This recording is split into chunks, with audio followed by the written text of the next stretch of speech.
Bonjour Frédéric Charmasson. Bonjour. Et merci d'être avec nous sur le plateau de Pop-Up. On est ravis d'être avec vous sur cet événement. Je rappelle que vous êtes le président délégué de la FRTP Occitanie.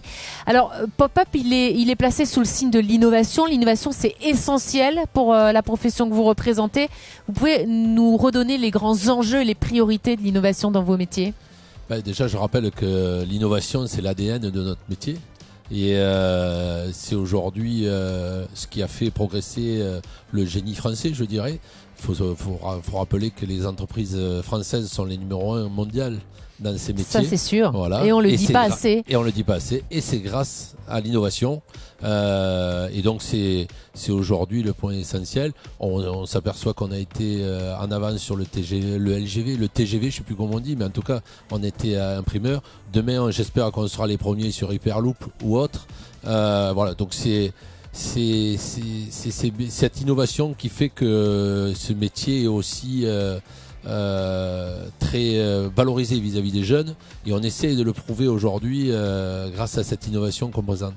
Grâce notamment à Pop-Up qui est là pour les sensibiliser, ces jeunes, peut-être aussi d'ailleurs pour changer un peu l'image de vos métiers, hein, la moderniser, on va dire ça comme ça. Et puisqu'on parle de modernisation, parlons d'innovation, de routes connectées, d'infrastructures connectées, ça c'est l'avenir. On y cachera pas. Quoi, on peut pas aller à l'inverse. Aujourd'hui, tout est connecté et il n'y a pas de raison qu'une route ne soit pas connectée, qu'un ouvrage soit pas connecté, qu'un métro soit pas connecté. On va pas réaliser le métro de Toulouse dans quelques années comme on a réalisé il y a 5-6 ans ou voire 10 ans, parce que la ligne B c'est beaucoup plus vieux. Mais comme j'étais déjà là, j'ai l'impression que c'était court. Donc le métier a évolué et de ce fait tout va être connecté. Voilà, si on prend effectivement sur l'exemple du métro, on avait des chauffeurs il y a 50 ans. Il n'y a plus de chauffeurs dans le métro, mais grâce à l'innovation qui a mené dans l'acte de construire, qui permettent toute cette innovation. On est aussi sur d'autres sujets divers que le côté connecté, mais je pense que c'est aujourd'hui c'est ce qui fait, on va pas se le cacher, aussi venir les jeunes, et c'est pour ça qu'on a mis l'accent sur le côté connecté aujourd'hui de nos métiers, quoi. Et ça attire du monde, hein. Les deux stands sont pleins et les jeunes sont au rendez-vous. Alors, vous l'avez dit, l'innovation, c'est l'avenir et on met le paquet dessus. Il n'y a pas que, il y a le développement durable aussi qui est l'un des maîtres mots dans vos métiers.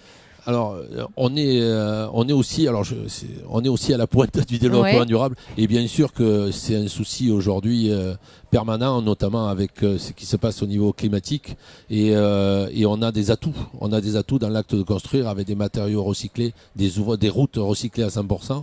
Là-dessus, on est en plein progrès. Je pense qu'on a pris le bon chemin. Demain, il faut aller plus loin. Il faut qu'on se préoccupe du CO2. Je pense que les démarches sont lancées, puisque de plus en plus de matériel, on peut avoir du matériel électrique. Donc, on est dans une démarche de développement durable indispensable. Et l'acte de construire, on aura aussi des infrastructures connectées et durables. Voilà. Donc, on sera sur ce point-là. Et vis-à-vis des jeunes qui viennent aujourd'hui, on le sait très bien, ça correspond à leur demande. Le côté innovation, connecté, développement durable, sujet climat, on le voit bien, de nos jeunes sont concernés maintenant par ça. Et c'est ce que vous impulsez, vous, au sein de la FRTP? C'est ce qu'on pousse à travers les entreprises que je représente, et on s'est aperçu que cette image-là, on l'a développée pas assez. C'est pour ça aujourd'hui qu'on est là. On a voulu centrer cette image sur la place du Capitole, parce qu'il n'y a pas de raison qu'on ne soit pas aussi au centre d'une grande métropole très dynamique et qui fait valoir aussi l'innovation et autres. Bien sûr. À travers des métiers qui sont un peu différents.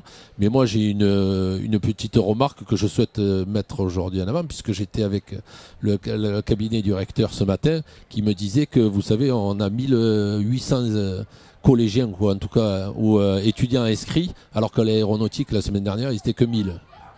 Beau succès. À Toulouse, c'est quand même important. Comme quoi. Voilà, donc plutôt fier dès ce matin. Je voudrais qu'on parle, parce que je parlais de développement durable, de votre filière de valorisation des déchets. Ça, vous mettez pas assez l'accent dessus?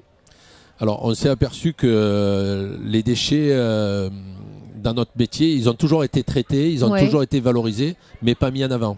Puisque c'est effectivement des sociétés annexes qui se portaient entre guillemets, ou portant d'autres métiers, entre guillemets, que du déchet. Je vais vous l'avouer, je l'ai découvert. Oui. Ben, vous voyez, c'est là où on est en retard un petit peu, mais on est là aussi pour dire les choses, donc vous allez pouvoir le communiquer, mais on a notre propre filière traitement de déchets et notamment en recyclage.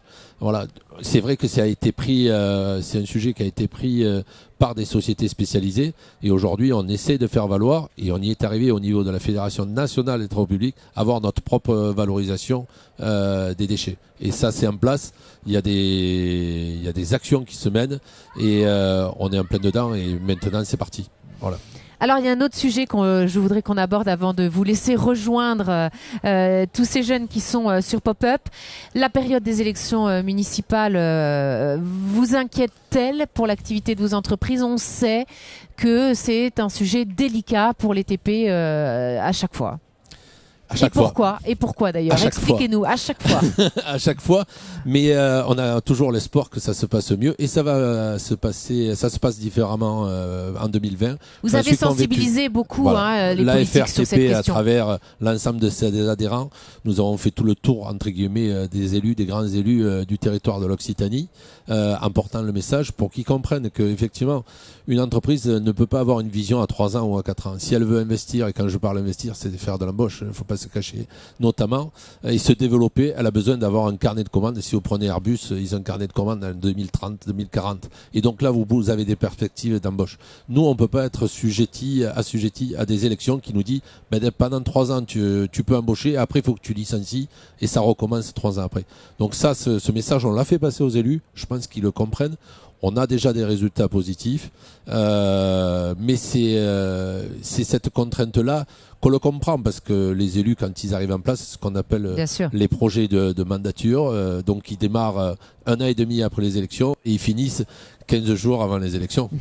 J'exagère un peu aussi. On caricature, mais c'est l'idée, oui. Et après, on a un trou. Voilà. Oui. Et donc, on essaie de trouver des solutions avec eux pour combler à travers la restauration, à travers la réparation, à travers des sujets qui sont peut-être plus anecdotiques vis-à-vis des élus, mais qui sont du travail de fond et qui sont indispensables en plus au niveau de nos infrastructures.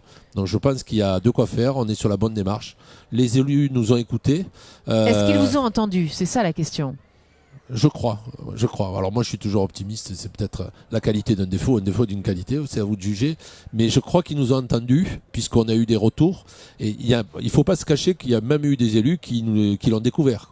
Bon, je dirais que les élus qui ont un peu plus d'expérience, bon, ils connaissaient le sujet, mais il y a beaucoup d'élus qui ont un peu découvert le sujet et qui nous ont promis, et on travaille avec eux sur des plans d'investissement pour voir ce qu'ils peuvent mettre en place.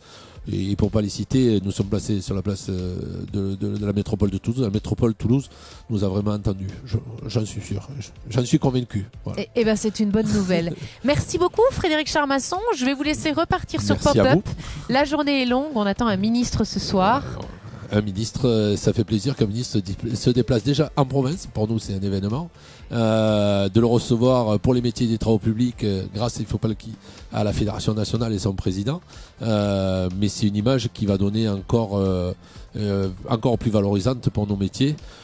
Voilà, on est déjà sur la réussite de l'événement. Voilà. Tout à fait. Merci beaucoup. Merci à vous.